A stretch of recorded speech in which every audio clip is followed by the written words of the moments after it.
encuentra en el auditorio Laura Riesco. Les agradecemos apagar sus celulares y disfrutar esta presentación. Vive la experiencia FIL. Hampukullaychis kay iskay chunka tawayuq teqsi muyuntinpi qillqamaytukuna qhatuy Lima llaqtapi. Laura Riesco huñupakunapaq ukhupi kashanki. Ama hina kaspaykichis, celularniykichista wañuchiychis, allinta achiymunaykichispaq. FIL yachaykunata kawsay. Buenas tardes. En estos momentos tenemos como actividad la conferencia del Fondo de Cultura Económica, Pensamiento Editorial.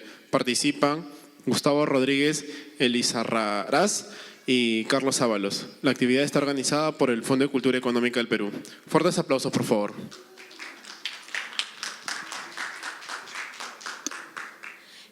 Buenas tardes. Gracias por acompañarnos en esta tarde. Como bien lo menciona el compañero de la Cámara Peruana del Libro, los ponentes en esta mesa son el doctor Gustavo Rodríguez Elizarrarás, que es el nuevo director de la editorial Fondo de Cultura Económica, filial Perú, y el señor Carlos Ábalos, que es el jefe de librerías y del área comercial de la filial.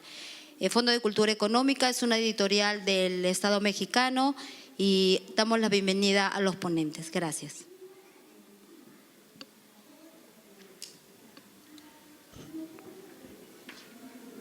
Muy buenas tardes.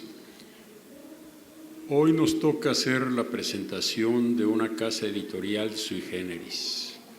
Es una casa editorial de un estado, propiedad de un estado, en este caso el Estado mexicano, y que ha tenido una larga historia, pronto 75 años.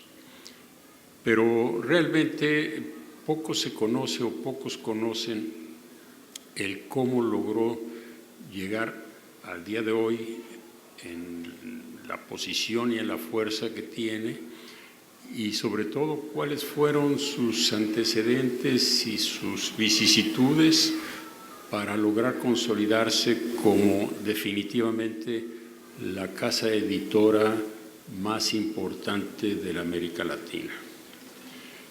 El que sea una casa editora propiedad del gobierno mexicano no ha impedido mantener una autonomía y una independencia editorial que es absolutamente sorprendente y de reconocible hacia las diferentes épocas del Estado mexicano.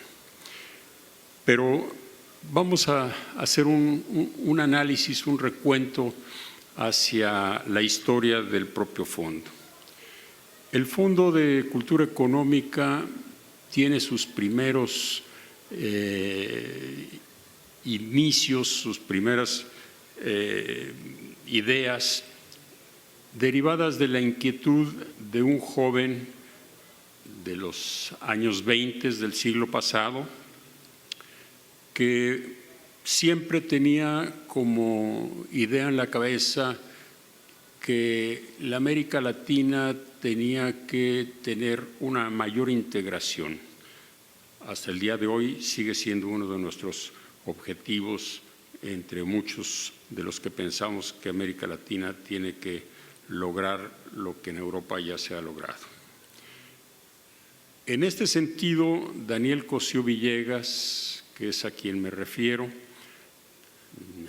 tendría 20 años, 23 años en esa época, participa en un congreso estudiantil latinoamericano.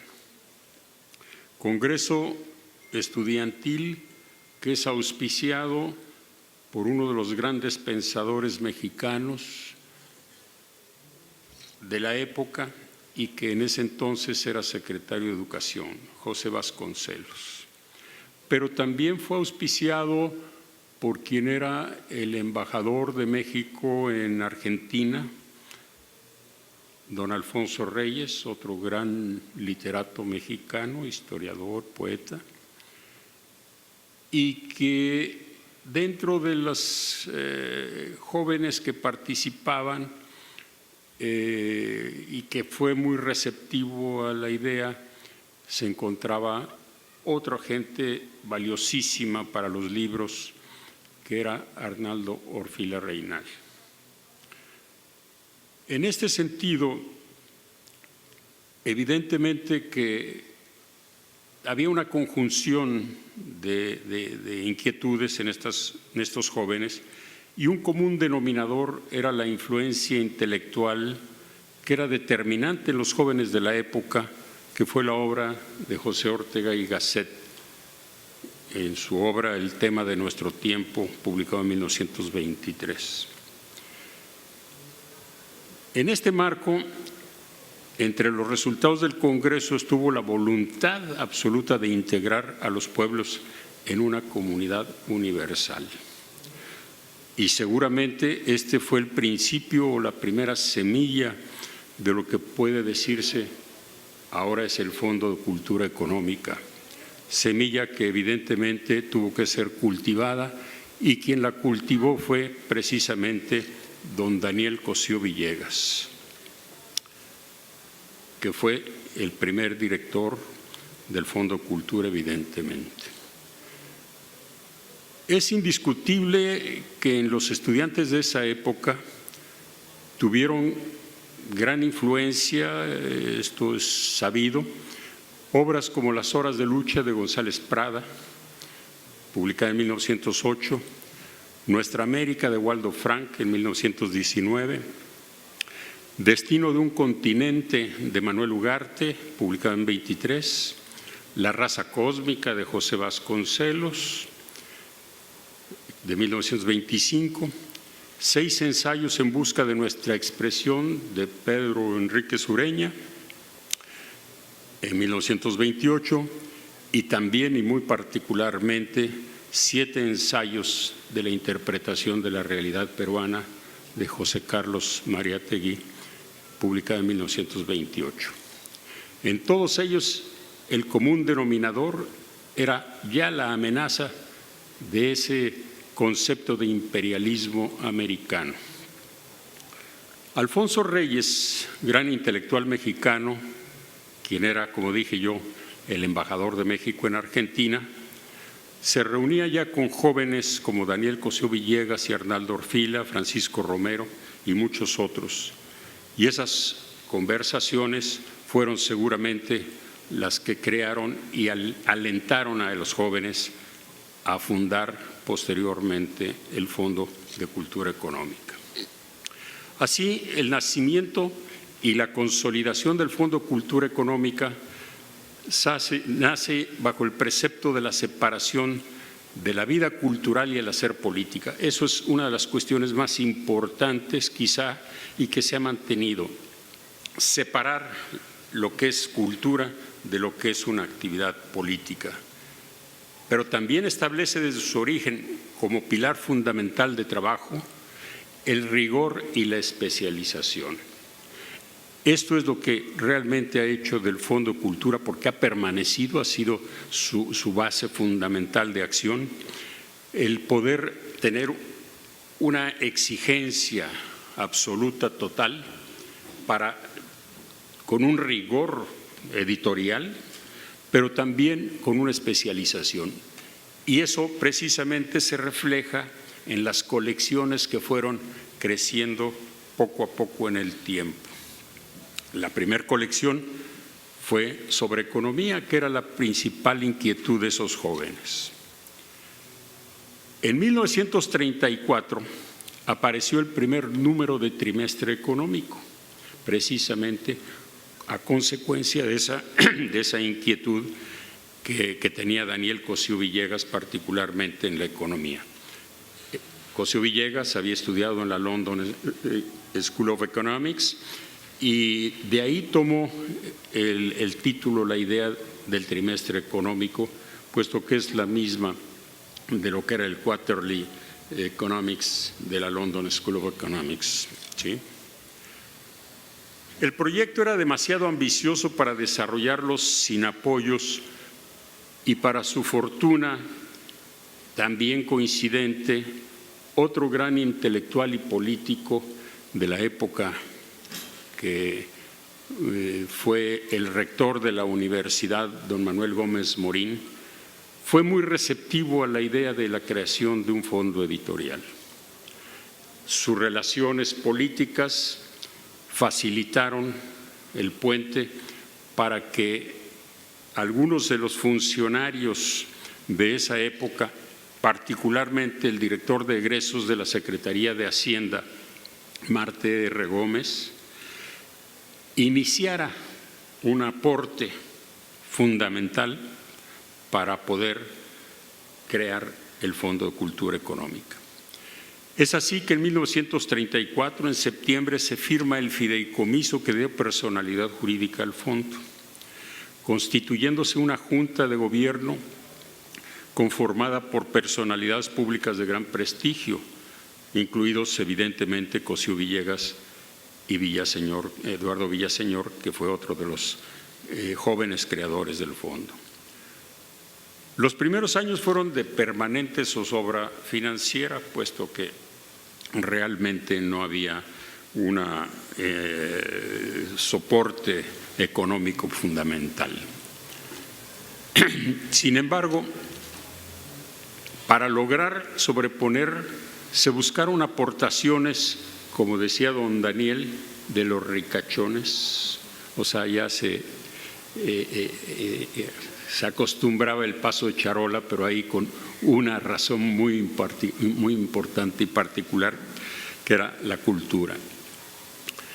Así que, con cierta presión de los personajes de la política, pues también, y la simpatía que aún esas gentes de los dineros tenían por la idea, salvaron y le dieron el despegue a la creación y que realmente sobreviviera en esas primeras épocas el Fondo Cultura.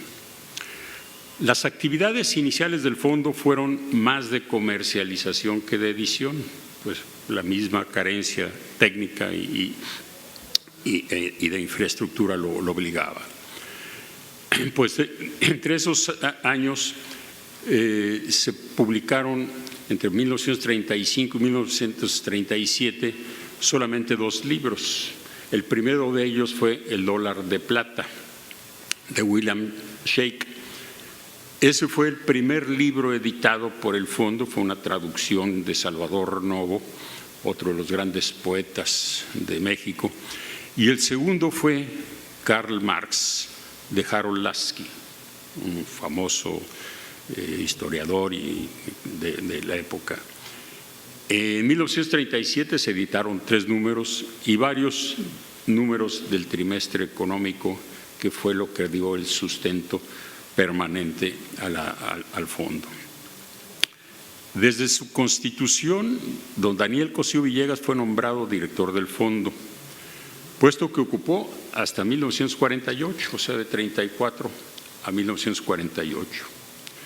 En ese lapso, la parte importante fue, como después lo voy a ver, el enriquecimiento cultural que nos dio el franquismo, porque precisamente por la Guerra Civil Española emigraron una pléyade de intelectuales españoles que realmente fueron los que le dieron la consolidación al Fondo de Cultura Económica en su aspecto de enriquecimiento intelectual.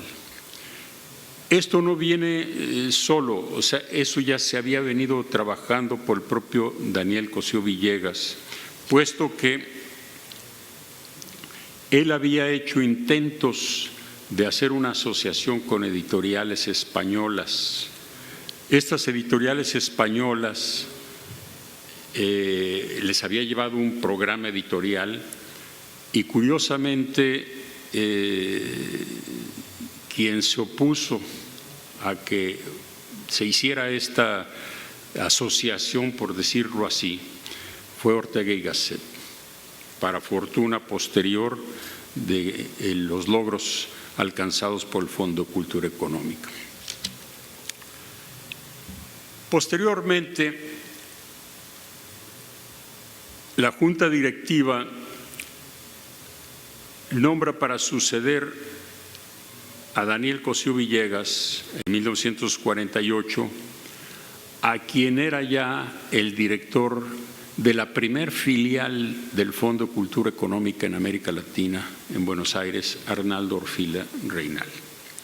Arnaldo Orfila Reynal fue director del Fondo de 1948 a 1965. Fue definitorio para la vida y para la dimensión cultural del Fondo de Cultura Económica, la dirección de don Arnaldo Orfila Reynal. Prueba de ello es que después consolidó otra editorial, Editorial Siglo XXI Editores, puesto que en 1965 la política del gobierno mexicano, en ese entonces bajo la presidencia de Gustavo Díaz Ordaz, reconocido por sus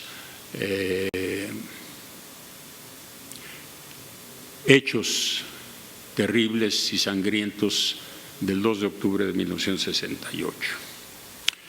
Pero también era un extremista radical contra todo lo que pudiera pensarse asociado al comunismo y evidentemente asociaba a don Arnaldo Orfila Reynal y la línea editorial del Fondo al comunismo, a la extrema izquierda, aunque no fue un motivo suficiente para que lo corriera. El motivo fue la publicación de 2 libros que a su juicio herían la susceptibilidad de la buena sociedad mexicana.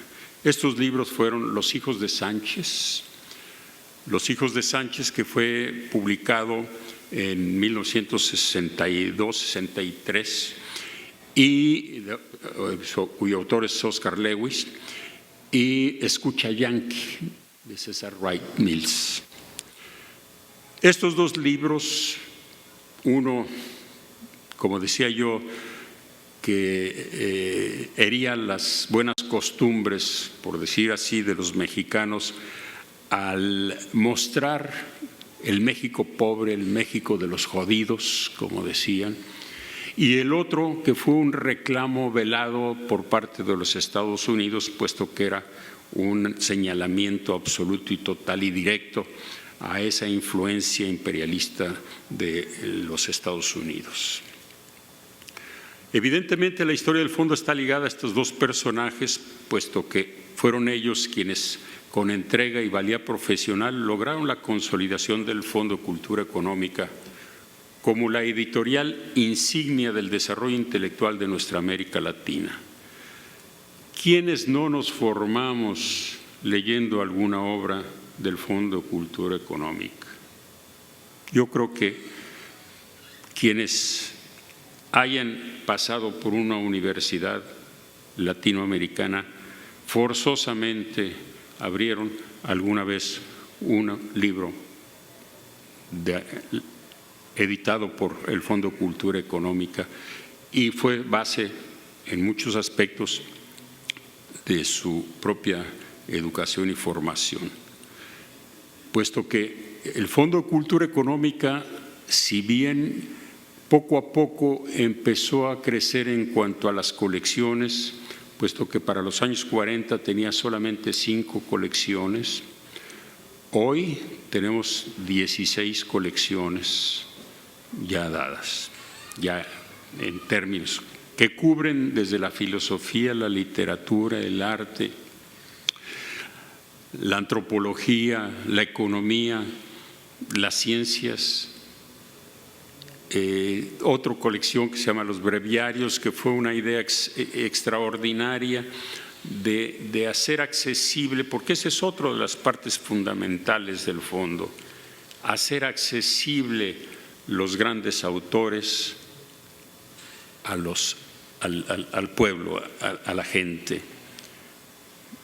Los breviarios tenían esa esa intención y ha sido un éxito. Hoy hay otra línea que posteriormente voy a decir. Ahora, ¿qué pasó después de Orfila, después de 1965? El fondo después de Orfila.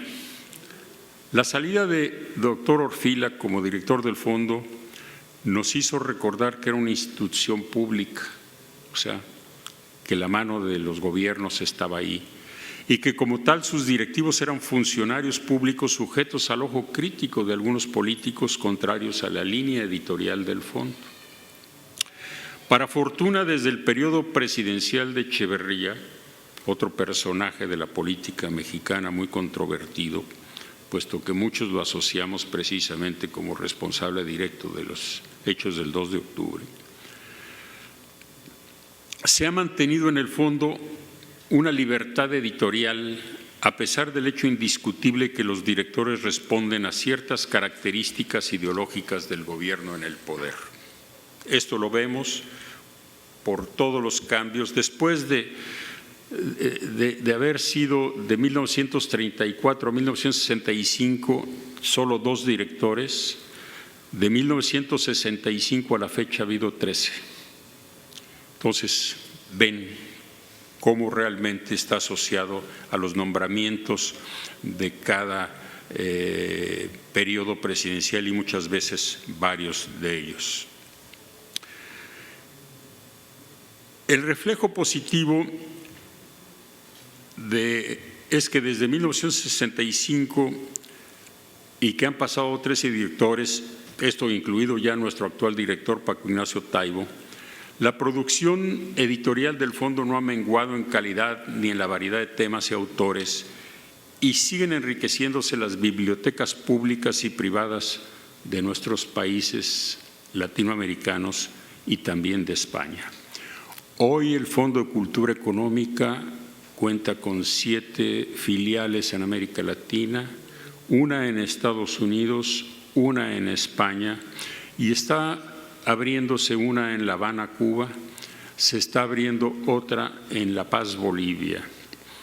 Está creciendo la cobertura editorial del fondo.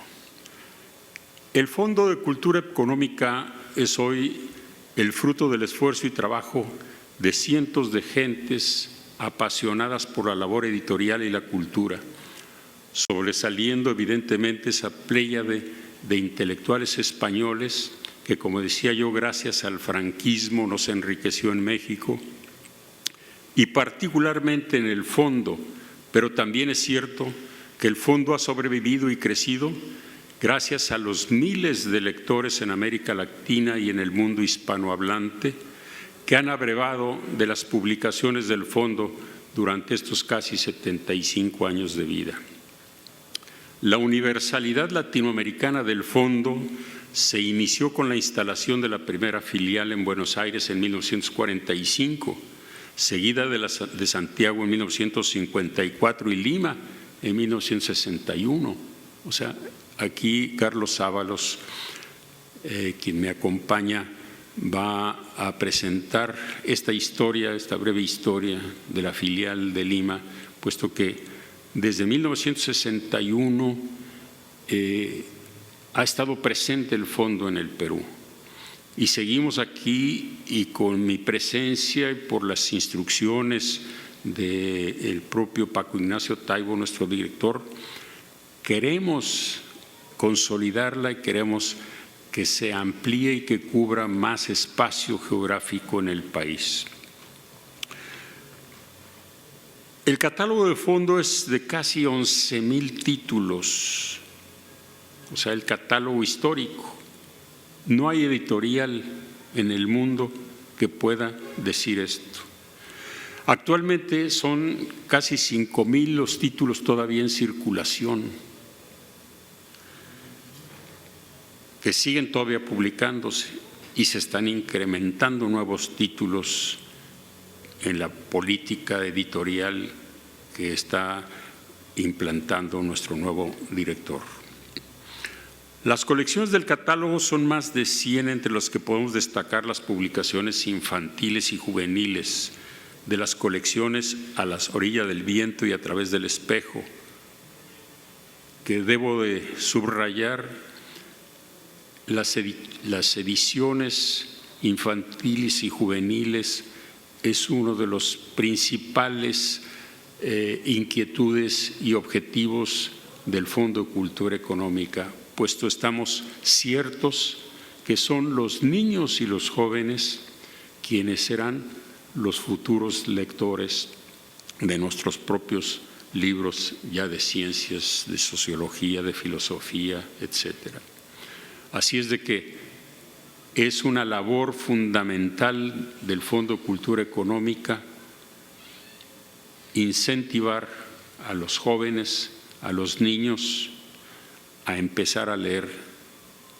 Y por eso también tenemos todas las actividades en el fondo.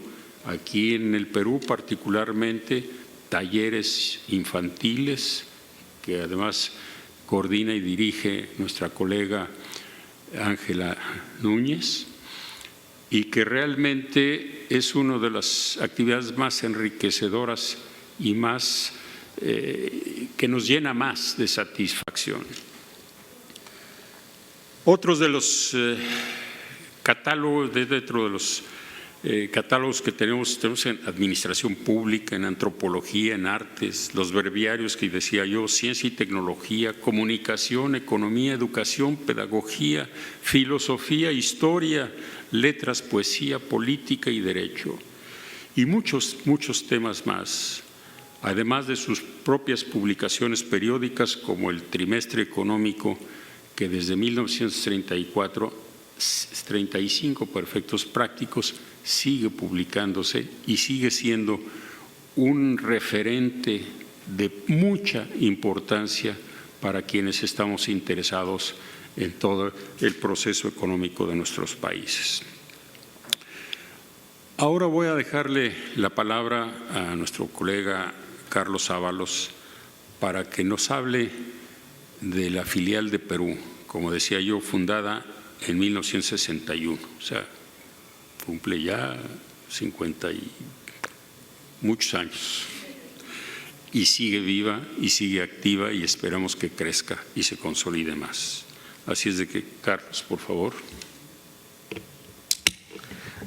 Buenas noches. Continuando con lo que nos habla el ingeniero, el maestro Bernardo Orfila, como sabemos, en el 45 inauguró el Fondo de Cultura Argentina, en el 54 fue Chile, pero él siempre en sus viajes que realizaba llegó a estar en Perú en 1958, y en donde tuvo entrevistas con académicos, libreros, docentes universitarios, y de entre ellos estaba Magda Portal. Ese mismo año, en el 58, regresando a México, Casa Martínez, tomaron la determinación de ponerla como representante para el Perú a Magda Portal, la cual realizó un buen trabajo, pero como agente, solamente importaba, no tenía librería, y hizo un buen trabajo durante aproximadamente 3 años. Luego de esos 3 años, ella para esto su labor la hacía en su casa, y su casa estaba ubicada en Miraflores, en la calle Esperanza, y que por casualidad del destino, desde el 2016, 5 de diciembre de 2016, tenemos un local también en la calle Esperanza, que no es el mismo donde vivía Magda, por si acaso. Después de todo este tiempo que hizo un buen trabajo, tuvo un gran apoyo del embajador José Luis Martínez, que también es autor del fondo. Él es diplomático, historiador, ensayista, y que vino a trabajar a Perú en representación de la embajada, y fue el que le dio prácticamente el espaldarazo para que Fondo de Cultura abra su primer local oficial en la calle Apurímac, en Lima. Con el tiempo, o sea, también le comenzó a quedar chico el espacio a Magda Portal y se trasladó a Girón Lampa. y durante todo ese tiempo, o sea, hizo un gran trabajo de difusión, y aparte de que el sello mismo la apoyaba tanto en el sentido de darle los libros. Incluso tuve la oportunidad de conversar hace poco acá en la feria con una profesora de San Marcos.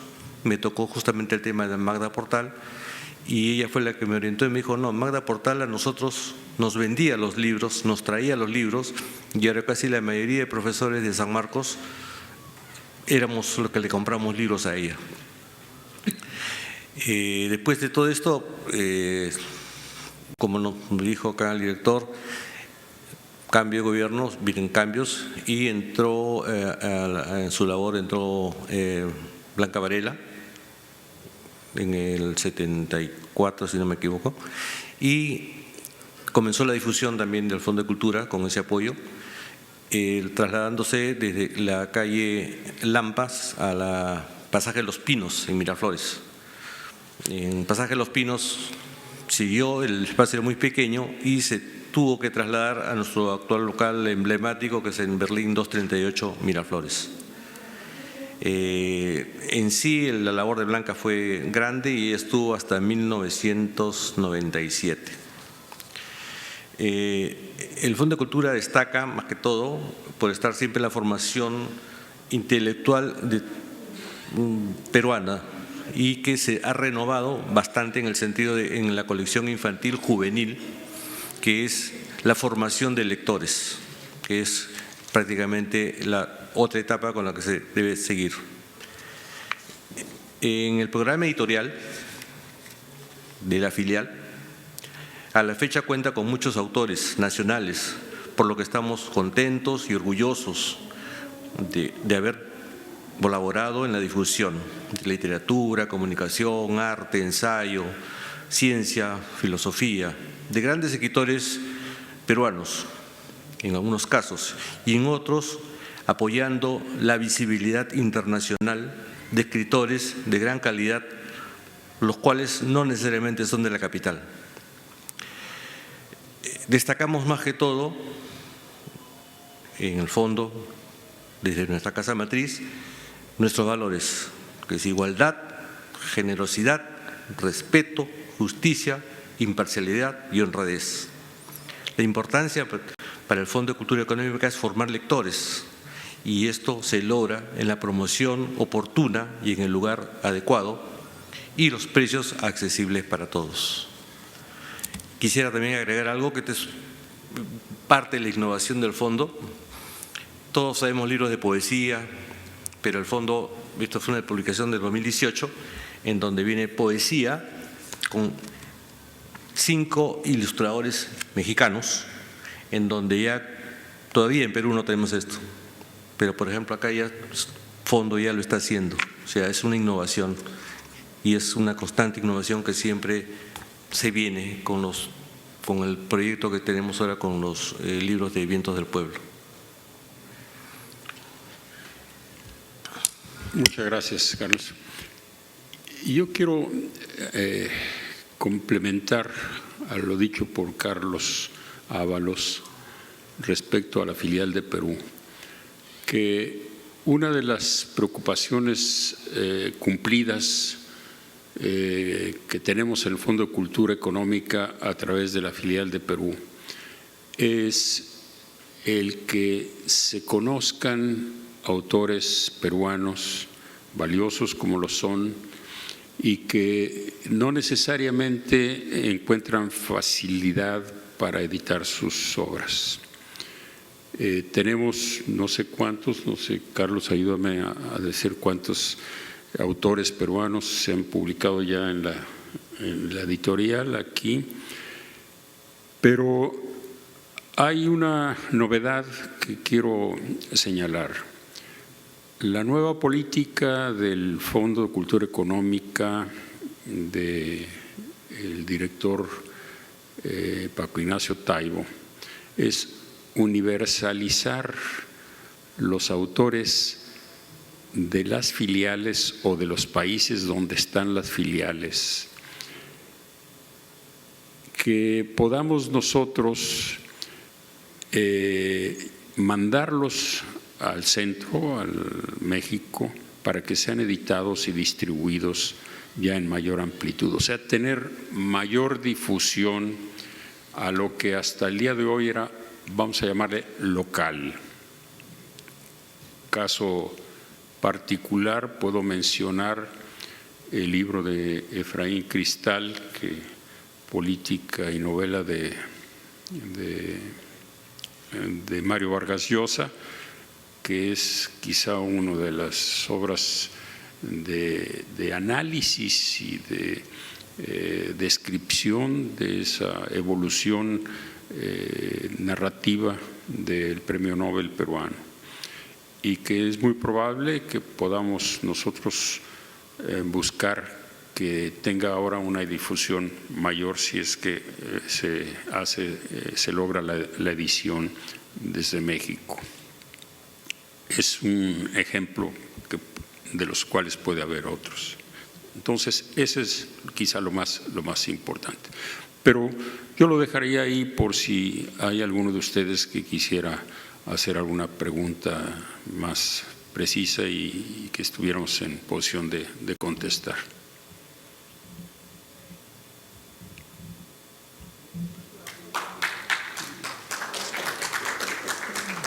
Muchas gracias.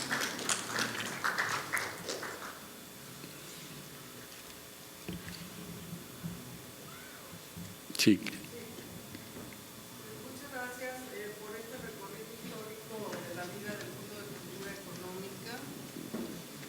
Es realmente apasionante escucharlos. Yo quisiera hacer la siguiente pregunta. Cuando fue la inauguración de esta Feria Internacional del Libro, el ministro de Cultura comentó que uno de los retos que se tienen en Perú es el fomento a las bibliotecas públicas, que es una tarea en donde el Perú debe reforzar su actividad, y mi pregunta es si en algún momento el gobierno del Perú se ha acercado al Fondo de Cultura Económica para poder hacer algún convenio, poder apoyar con la experiencia que en México se tiene en esta labor de las bibliotecas públicas y el gran papel que ha jugado el fondo en esta tarea. Bien, bueno, debo decir que yo tengo el día de hoy 28 días en Perú y que precisamente con el cortísimo tiempo que había para la preparación de la Feria del Libro, la participación del fondo en la Feria del Libro, pues no he tenido tiempo de hacer todavía los acercamientos, digamos, oficiales. Pero sí quiero adelantar que una de las actividades fundamentales del fondo es también el reforzamiento de las escuelas y de las bibliotecas públicas. Tenemos como política hacer donaciones también de libros para reforzar el acervo de las bibliotecas, y eso lo haremos. Pero yo aprovecho, ya que está aquí nuestra agregada cultural de la Embajada de México, para decir que quisiera que realmente fuéramos de la mano al acercamiento a las autoridades culturales y de educación del Perú para lograr precisamente esto, que México, a través del Fondo de Cultura Económica, en este caso, como un instrumento, como una extensión de las actividades culturales del gobierno mexicano, podamos realmente reforzar esta relación con el Perú en el ámbito cultural y sobre todo el de los libros. Creo que eso será muy bien. Pues terminamos cuando me dicen que ya acabamos, así es de que muchas gracias. Un segundito, solamente para agregar que el libro lo tenemos en el stand 103, está en oferta con el 50% de descuento. Nada más, una última. Hay ediciones muy particulares de la historia de la casa, la historia del Fondo de Cultura Económica, que si alguien se interesa después de la exposición que hemos hecho aquí, pues está a su disposición también en el fondo. Otra publicación que es interesantísima es la historia de las portadas de los libros del fondo. Es precioso, punto. Muchas gracias.